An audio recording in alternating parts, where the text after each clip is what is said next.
Anchoring it's not an easy profession అండి.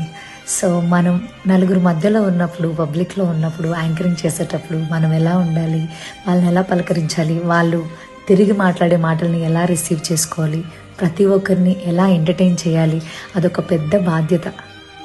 So అందరూ అనుకుంటారు యాంకరింగ్ ఏముందిలే, ఒక మైక్ పట్టుకొని వాగడమే కదా, ఏదో ఒకటి మాట్లాడడమే కదా, ఏదో ఒక సోది చెప్పడమే కదా. కానే కాదండి.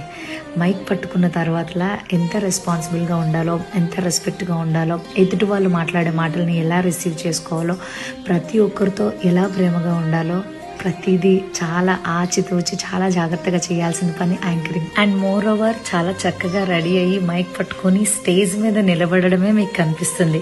అసలు ఆ ఈవెంట్ ఏంటి, ఎన్నింటికి స్టార్ట్ అవుతుంది, ఇండోర్ అవుట్డోరా, ఇనాగ్రేషనా, సెలబ్రిటీ ఈవెంటా, నార్మల్ ఈవెంటా, ఒకవేళ సెలబ్రిటీ వస్తే ఎలా హ్యాండిల్ చేయాలి, నార్మల్ ఈవెంట్ అయితే ఎలా హ్యాండిల్ చేయాలి, ఎంత ప్రిపేర్డ్గా